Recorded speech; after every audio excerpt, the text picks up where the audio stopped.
Welcome to the Politics Guys. I'm Michael Baranowski, a political scientist at Northern Kentucky University. Welcome to the Midweek's Politics Guy show. And this week, Mike is on vacation, so it will be myself, Trey Orndorff, and Jay Carson. And this week, we're going to be talking about your mail. You've had a lot of questions coming into this week, and we want to try to get to all of them here for Wednesday. And so we're looking forward to kind of digging into the mailbox and seeing what you have to say. It's always kind of fun taking that perspective. Before we get into listener mail, though, Jay, there was a really interesting article that we didn't have a chance to get to during the weekend show that we wanted to kind of talk about. And that was, once again, revisiting the question of why did we have the kinds of electoral outcomes that we had. Listeners might know that I am a presidential guy, so I'm always looking at presidential elections and communication. But what came out actually was that Facebook had offered to both the Hillary Clinton campaign and to the Donald Trump campaign the opportunity to have embedded data analysts to help them use the data coming out of Facebook for their campaign. And what's really interesting is that the Clinton campaign was offered those embeds, turned them down. The Trump campaign, the digital director, actually accepted them and actually went on 60 Minutes last week and said, look, every time we had any buttons, clicks, or eyeballs on things, we were able to know what was going on because we had Trump campaign advisors with the data app operation analyst from Facebook parsing that 5 days a week. And he makes the claim that he thinks that that data game is part of what strengthened their position in micro-targeting versus Hillary Clinton. And I just found that really interesting. So, I know a couple weeks ago we talked about the impact of Facebook on elections in a different kind of context. But here it is, Facebook itself offering some different tools to both campaigns. One accepts it, one doesn't. And, how much might that have affected or not affected the campaign? Well, I'm curious also for the reasons behind that. If the Clinton campaign gave a reason of why they rejected it. The Clinton campaign has actually declined to comment on the story at this point. If I were to speculate as to a reason, it was hubris. It was look, we're much smarter than you anyway. Yeah, it could be. I mean, the other thing that's always been interesting is the DNC has always seemed to be. Obama seemed to be the exception to the DNC rule when it came to having data collection. As a matter of fact, I remember in 2008, a lot of the interesting stories between the Clinton team and the Obama team. So the Obama team was actually collecting a database of cell phone numbers for texting purposes and email addresses. Mm-hmm. And as they were going through debates, Hillary Clinton actually turns to one of her aides and says, hey, are we doing anything like that?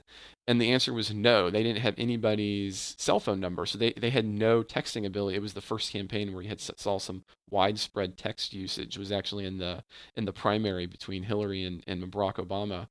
So I mean, it could also just be something idiosyncratic to Clinton that she just doesn't trust digital data. Yeah, she's not big on keeping digital data.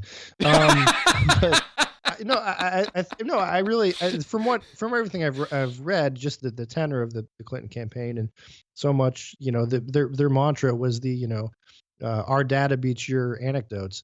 Well, no, it didn't, and I think that's sort of there was a sense, I think maybe her tech folks were just overconfident and thought, well, we don't need this help, we got this. And kudos to the Trump team for saying, hey, this could be helpful. Let's take a look at it. What's the other thing that's fascinating about this that goes unsaid in the story or in the 60 Minutes is it seems like, why is Facebook offering consultants? Yeah. Why is Facebook offering consultants, and what are they getting out of it? I mean, okay, so I'm giving you, a lot of my analysts' work time. There's got to be something they're getting out of it. I mean, is this helping them with their own data collection? And if so, what is that help? My guess is what they're getting out of it would probably be ad revenue from the two campaigns. We say, I mean, it's almost like if you're working with anyone else who's placing ads for you, They say, hey, here's what's working. You give them the ad. They say, here's how this is performing. Here's what's working. Here's what we think a good ad would be based on the other stuff we're seeing, and it's sort of a symbiotic relationship. Um, so I mean, my sense is that's what they would get out of it. Which it's one of those, I don't know, is that sort of sinister, or is it just sort of regular business? My sense is I don't see anything sinister on the face of it, but you know, it could something like that be exploited? Yeah. Yeah, it's just a fascinating kind of question. I think it's something we'll have to continue to think about and keep our eyes on as we move forward. Why don't we move over to some listener mail now that I've got my bugaboo out? And the first one, Jay, is from a listener in Texas, Cody. And Cody, he has been a listener of ours for a year. So thank you very much, Cody. We hope that you've enjoyed listening to the show this week. Thank And you, we hope, Cody. yeah. And so here's his question, Jay. He says that his dad has come to the conclusion that we are on the edge of World War III or a civil war, and he wants to know what our thoughts are about that. So, are we on the brink of destruction? Wow. That's pretty heavy, Cody. My first of all, I'd say I hope not. I Yeah. hope your dad's wrong. I don't listen. I think and again, the way what I tried to bring to this show, and I know Mike does too, and Trey also, is sort of historical perspective. Um, to say every generation sometimes thinks, wow, this is the end. This is really bad. This has never happened before. But a lot of times things like this have happened before, or they've been even worse before. My sense is we're not in a great place internationally with rogue states, particularly North Korea, um, sort of rattling the nuclear sabers. Um, we're not in a great place domestically with a lot of dissension that we have here. I would point out, just as a historical matter, in both cases, North Korea threat is much. I grew up, and Trey, you maybe got the tail end of it. The Cold War, where we lived with the reality that some mistake, some miscalculation between the United States and the Soviet Union could literally wipe out the entire planet. There were enough weapons to destroy every human being, and the extent that there would be fallout and other nuclear winter and all these other things that would flow from it. Um, Grew up with sort of a really real fear that the end of civilization might be just around the corner. I don't think we're in that kind of situation now. No. That's not to say that what the North Koreans are threatening is good and couldn't have, let's say, catastrophic consequences. Yes. But I don't think we're looking at a global war, global nuclear war disaster, sort of as we were so close to. I mean, there's some really, Cody, if you want to get really scared, there's a book. It's called the Dead Hand. Came out a couple years ago, and it's about sort of the Soviet nuclear capacities and biological capacities and what they had, and to some extent what's still out there. But it really puts in relief some of the times when we were really close. There was a time in 1983 uh, where the Soviets had an unusual blip on their radar screen, and they were really close to pushing the button. And but for a couple really level-headed folks over there, we could have been in about. And then also it's fascinating that talks about. And I'm sorry I'm digressing a little bit, but it's just some fascinating stuff. They would do tests like sort of a run through. Well, what's the word I'm looking for? Sort of a practice, scenario with the president about what would happen in a nuclear strike, and with his national security folks. They would have someone play the role of President Reagan and just have him watch, because that information was so top secret, was so classified that they didn't want anyone to know how Reagan himself would actually react. Mm, But it said after they did these sort of, again, game playing, role playing kind of things, Reagan was so shaken by all this that's one of the things that launched him into wanting to move forward with meeting with Gorbachev and Reykjavik, as well as pursuing Star Wars. But setting aside the international stuff, domestically, no, we have a lot of dissension. There's a lot of stuff going on, but I'd say it's not the situation uh, anywhere close to what we had in 1860. yeah. And Trey, you can weigh in on a couple of these for some other reasons, but that was a regional conflict. This is not regional, to the extent we have that. This is more like the 1960s, and even so, I would say not as violent as the 1960s were, at least not yet. Yeah. Well, and Cody, I think one of the things to remember, and it's difficult to do, but when you're watching the news, I mean, one of the reasons we started this show was to try to give you a better narrative of what's happening in the world than what happens from your typical media narrative, right? Because what happens in your typical media narrative is this week, for example, I believe it was NBC, or last week, I should say, it was NBC that had released the thing. There was a talk about how, well, if there was if you took out the power in the United States with a low-lying nuclear bomb, you would kill 90% of the EMP, people. yeah. Yeah, and the thing to remember is that we humans, we're bad at making predictions. We're even bad at making predictions for ourselves. And the reason isn't that you can't get better at it. The reason is that we don't use the right kinds of tools to make good predictions. We're not good at something called base rates. In other words, if nothing else were to change, what's the likelihood of something to happen, right? So if you want to know, okay, what's the likelihood of a civil war to happen, before you start looking at the specifics of regionalism or anything like that, you ask yourself, well, how often do civil wars just happen in general if nothing else was going on? And the answer is they're really, really rare, right? So you when you're going to make a prediction, you go from, okay, maybe a civil war has a 1% chance of occurring in a country. Well, you're going to move your prediction from there. That's your base rate. Rather than, like, maybe if you're flipping a coin, your base rate's 50-50, right? So if you're starting to monkey with that coin, you'd say, oh, well, it's going to move from 50-50. You're not going to start back at zero. And so it can be really hard, though, when you see all these stories that are being sensationalized, or they're focusing on things to get you to click or to have an eyeball, to think about base rates. And, if anybody doesn't believe me that they're not bad at predictions, just have a conversation with nighttime you versus morning you. I don't know if you've ever done this, Jay, right? But, nighttime you wants to stay up. There's one more show to watch on Netflix. And you're like, yes. And it's amazing. Morning you hates nighttime you because then they're tired, right? But that generally doesn't change what nighttime you does. So just keep that in mind. Base rates, so Civil Wars, World War II, there was only been, you know, really three major world wars in history. And so that base rate is really low. Anything else you'd like to add, Jay?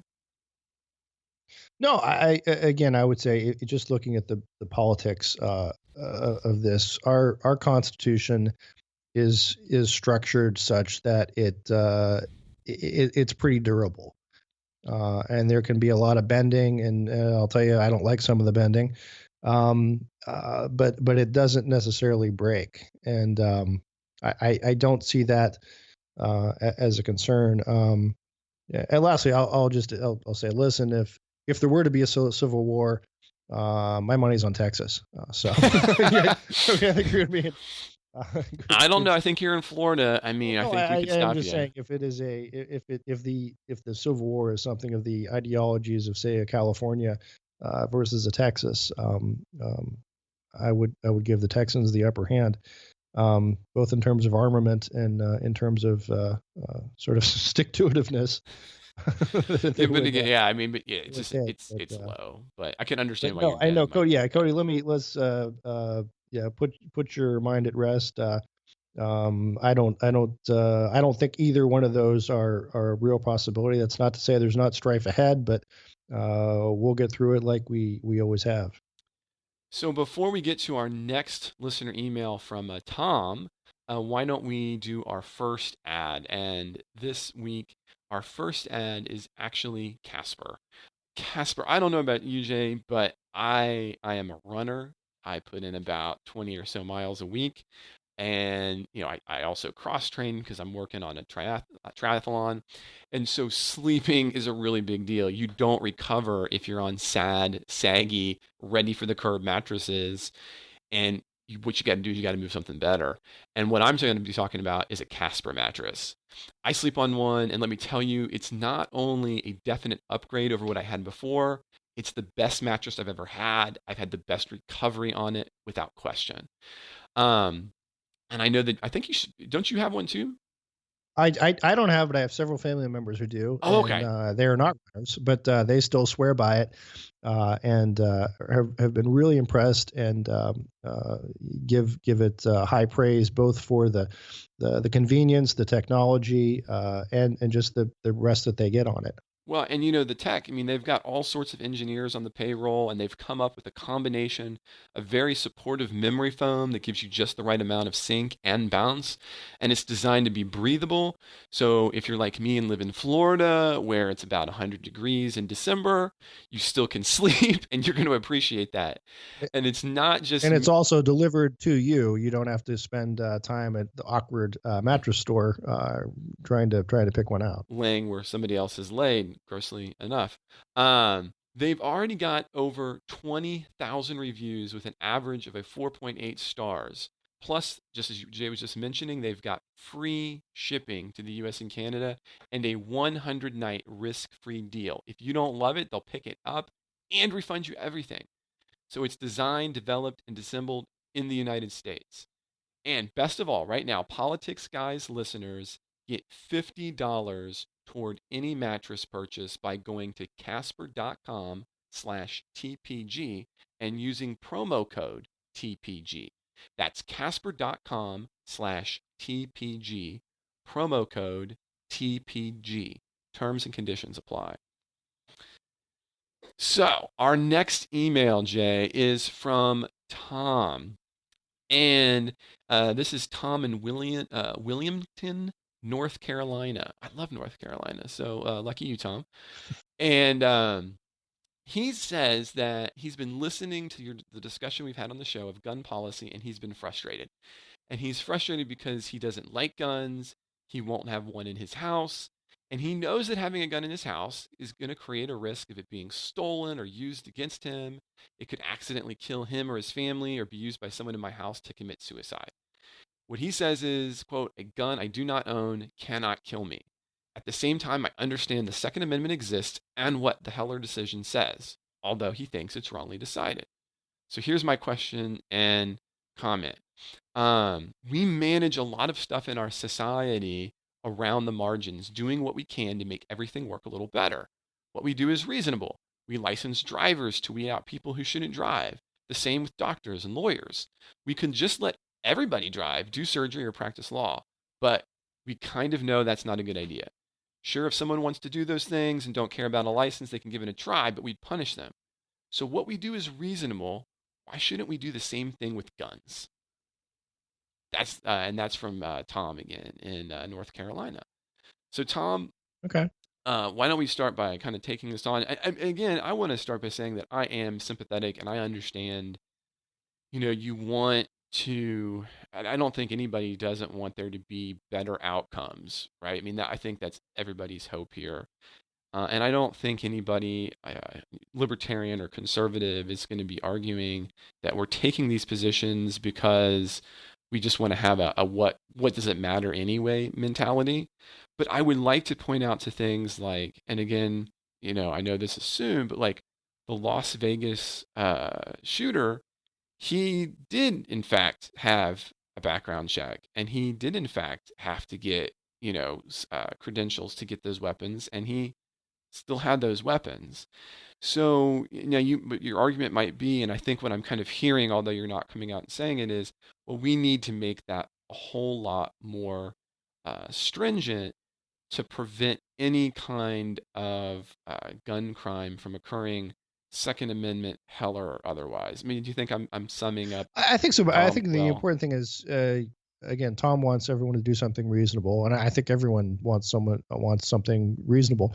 But I think a good place to look is what do What's we have right reasonable? now? Yeah, no, I see what Well, what we do now. Yeah, prohibitions yeah, yeah. and safeguards we have in place, because I think a lot of times this is understated by the left, at the idea that anyone can just go and walk and get a gun, and that's not the case. For example, if you're going to buy a gun from a federally licensed firearms salesperson, and that would be, I mean, that can be, the guy down at Walmart when you're buying a shotgun.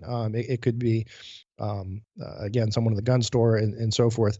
A licensed dealer, you have to go through a background check. Hmm. And again, this is a pretty broad prohibition. Now, there are other things. There's the so-called gun show loophole, and certain private sales.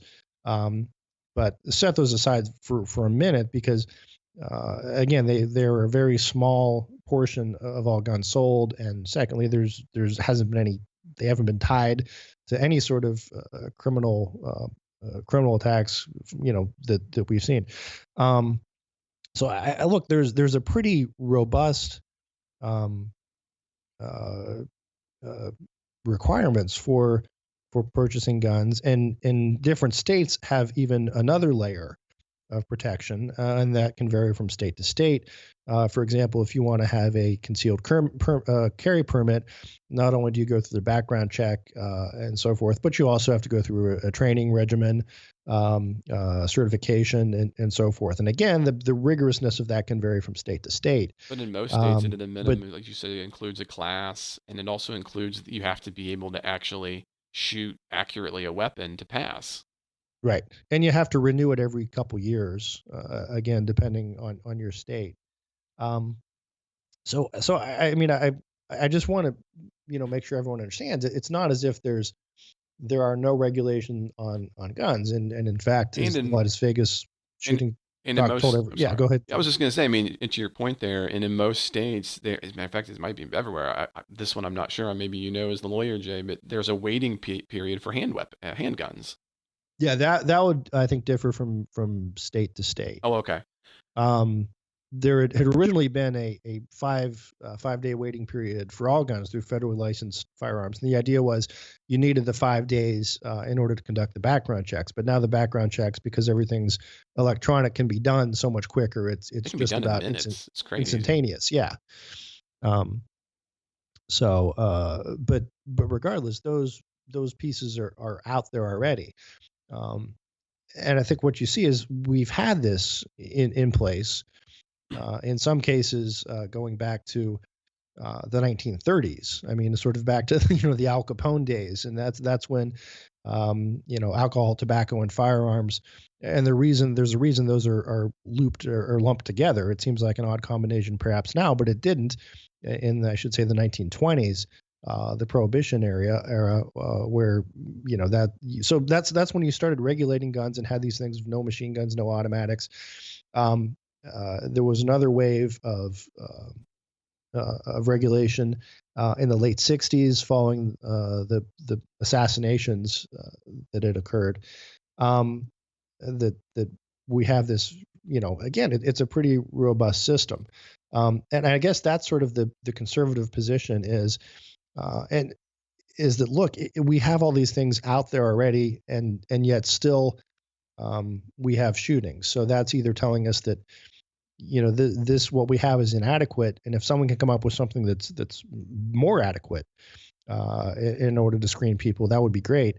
um, or it's just a matter of the problem isn't the guns, it's the people who are getting them, and we need to take another way to look at dealing with the people. And I think that probably gets down to the core of Tom's question, because I think what many people on the left are legitimately attempting to say is, look, the problem that you've outlined, Jay, is that these kinds of mechanisms, none of them can work. That's why we need to basically restrict them into almost no one being able to purchase a weapon. To which I would argue, as a matter of fact, the United Kingdom started talking about banning different kinds of acid. We've had stabbing attacks, and Hmm.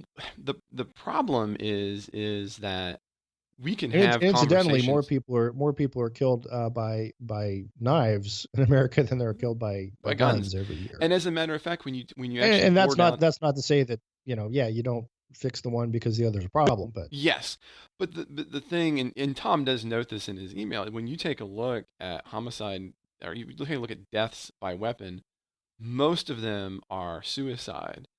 And it would be very interesting to see. I mean, are you going to not want to kill yourself because there's not a gun in your house? I mean, yeah, no, I mean, again, this is horrible. I'm not trying I to any way say, yay, suicide. I hope that's clear, but when no, you, but I think what we're talking about, and this is, I think what I tried to stress when Mike and I talked about it last week is if you're looking at mass shootings, such as Las Vegas, that's one type of problem. If you're looking at all gun deaths, that's a different type of problem. You have to segregate it out.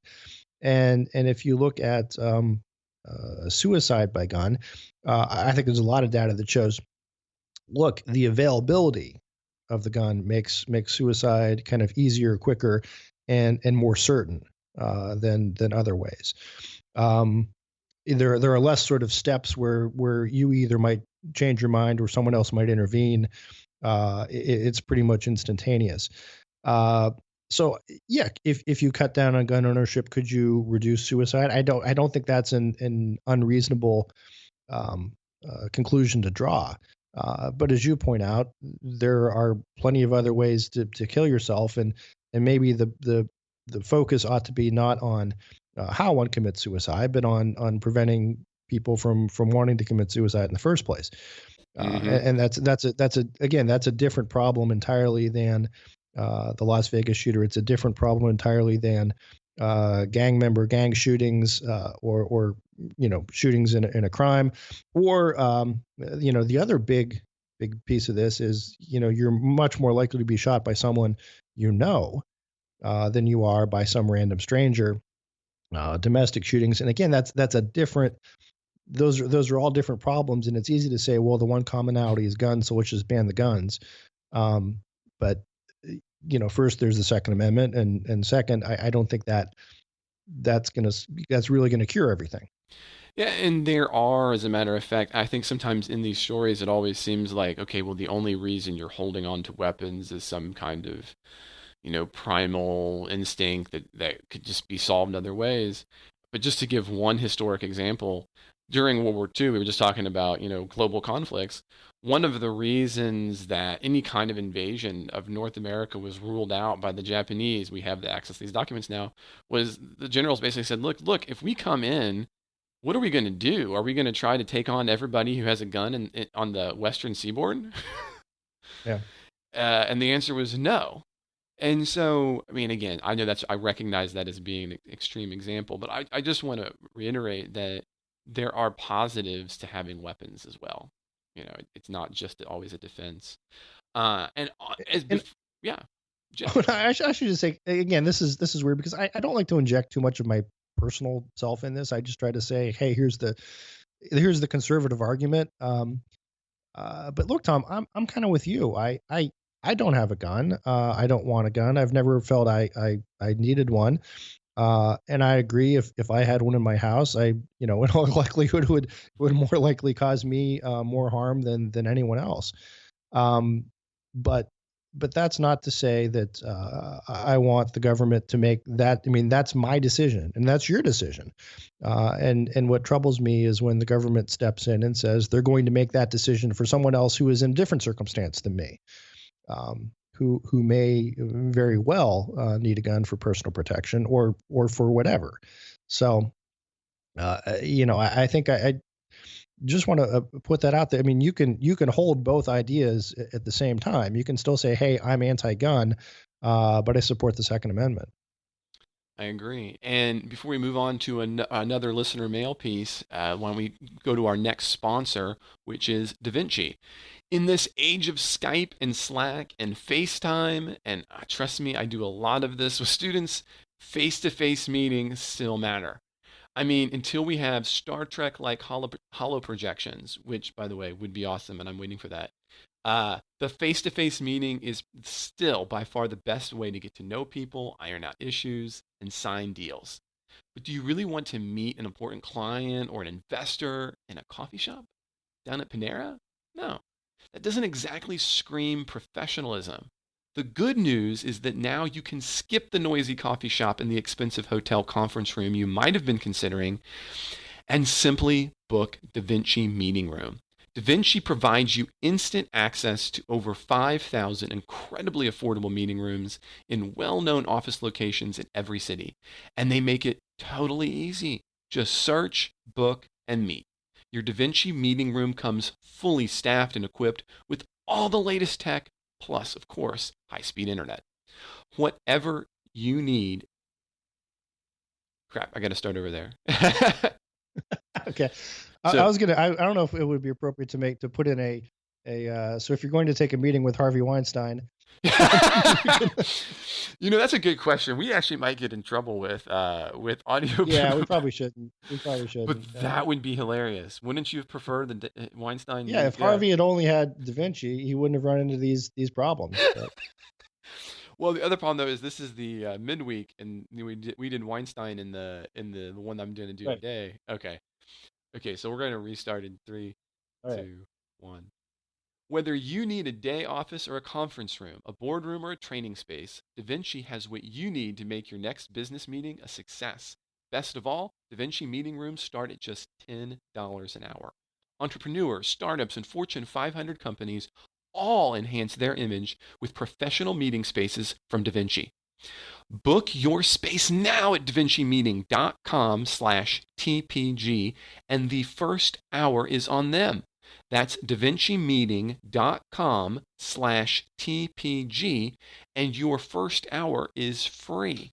Terms and conditions apply. For details, see DaVinciMeeting.com/TPG. Where are you holding your next meeting? So for our next piece of listener mail, Jay, we're going to head over to Wilmer. And Okay. Wilmer, he's got lots of questions. Wilmer's got issues with me, doesn't he? He does. He's got some issues, but he gave us the option to kind of sum him up. So Wilmer, I want you to know that I am summing you up, me, Trey Orndorff, and I'm going to try to do this as best I can. So because he wants to really talk to you, Jay. And he wants to say, look, I really love that you're pointing out all these things in the whole political spectrum. But then he's got some questions and issues with the way you were talking about healthcare. And specifically, he said, look, I know that that medicine can and forces into kind of a regular market in some issues, but there's going to be some areas where supply and demand economics simply don't work out. And he said that he was talking about those end of life care as kind of being an extreme example. And he tells us that he's an MD, and good job, by the way, Wilmer. I appreciate MDs. We'll email you back if I need help with my knees later in life. And he says that you talked about the gallbladder surgery specifically as being an elective where economic principles can apply. So he's got these 4 big questions. So I'm going to kind of I would first say I don't think I said gallbladder surgery was an elective. Oh, good to know. But Please. Yeah. But I what I meant to say was that it was something that's typically not an emergency surgery. It's something that you plan ahead, and then they say, okay, I think you need to have your gallbladder out. We'll set you up to come in next week. And I'm sure there are extreme cases where perhaps emergency surgery might have to take place. But there are numerous surgeries where look, here's something that needs to get done. We need to schedule you within the next couple weeks, but it's not a matter of we need to rush you to the ER right now, so that there is a period in which you can comparison shop. In other words, you can have a market, basically. Trying to make, yeah. Okay. Well, I mean, you're basically kind of answering his first question on that. So let's kind of move to his second, which was, what makes a procedure quote unquote elective? And at what point do we cross that distinction, right? So how do we know the difference between, as he says, a nose surgery to fix breathing problems versus, a rhinoplasty? Yeah. Again, I mean, Wilmer's the doctor, so I'll trust his opinion as to what's elective and what's not. But my point is, there are a lot of things that are, if not elective, non-emergency, and that's the big piece. And right now, you have things that are elective where you have sort of a free market, and the reason you have that is because it's typically not covered by insurance. So these companies don't have you have more transparency. That's what we were trying to point out in the healthcare discussion a week or so ago, was that one of the reasons why it's difficult for market principles to work is the way healthcare is set up. The end user typically doesn't pay whatever the actual cost is, and they don't really have the sense or the ability to go and compare what the actual cost and what the actual result is. So that's what I was trying to get at, and I wasn't trying to say things weren't elective or not elective, but things that are truly elective, like the rhinoplasty, like LASIK, that kind of thing, typically aren't covered by insurance. So there's the end user tends to pay more of the actual bill, and as such, they're more sensitive to that, and as such, the providers are more sensitive to the price points for the people who are doing it. Now, as far as there are other surgeries which are non-elective but non-emergency. And again, I think if you're going to have a procedure, let's say childbirth. I mean, look, that's something you're going to go to the hospital for. But when we had our kids, we had the option and the opportunity to look at a bunch of different hospitals, look at the different birthing rooms. You talk to your doctor, where do they recommend, and there is that sort of consumer choice that's sort of built into that decision. And again, that's not an elective. Babies come in one way or the other, it's not an emergency sense of say I'm having a heart attack, just get me to the closest place. And I think if you take out those procedures, those pieces where you can inject more actual customer choice, I think that's going to lower costs and improve quality across the board, just because that's what happens in markets. Well, then that he kind of has a follow up on that, Jay. So Oh he no. says even if somebody were to shop around and pay for a surgery, kind of like you're mentioning with delivery, to a low income, hardworking person, he asks, what's the difference between $4,000 and $5,000? That seems like a big burden no matter what. And then he goes on to say, in addition, even if this low income worker does shop around, how can you expect each doctor to evaluate the patient? Are they going to order their own tests each time, charge for the consult? This like currently occurs with patients with great insurance, but that's just another added cost burden that's already to an unaffordable burden to a low income, uninsured or underinsured patients. So, how do we deal with that? Wow. Well, again, this is. Keep in mind, I'm not actually in charge of healthcare for the country or for anyone. I can offer you sort of the conservative viewpoint on the better way to handle that. And as I'd say, in answer to your first question, what's the difference between the 4,000 and the 5,000? Well, it's $1,000, and that can be significant to a lot of people. I think most people, if you gave them the choice of, hey, the same quality procedure, you can get it done here for 4,000, here for 5,000, they would choose the 4,000. Or maybe they would say, no, you know what? I really like this facility better. I like this doctor better, and to me, it's worth it for that extra $1,000 to pay that. And again, that's the market working, and it's people getting to choose. Now, as far as low income folks, look, from the beginning, the starting point that we had with Obamacare, Medicaid, Medicaid was there. If you're talking about that gap of people who are above Medicaid uh, levels, and we expanded it, so even if not there, but the idea would be that they can move to plans that better suit them, and those are typically what we've seen: higher deductible plans with bigger catastrophic coverage, um, but still preserving. I mean, look, the idea with the type of things you're talking about, the 4,000, the $5,000, those are things that can be manageable. as opposed to the $100,000, $200,000 big hit that's necessarily going to take somebody to bankruptcy, or take the hospital or some other third party to sort of take on that cost. So look, do I have a perfect answer for what does every person, uh, how does each individual, how does this guy afford this procedure? I can't tell you that. What I can tell you is uh, the system that we've put in place with Obamacare doesn't do that because it's increased the high cost deductible for those who get plans through the exchanges. Often that coverage is meaningless because it's got a deductible starting at $4,000, $5,000. Um, so I guess, again, Elmer, if I had the answers to all your questions, I would be in a much better position than a guy doing a podcast on weekends.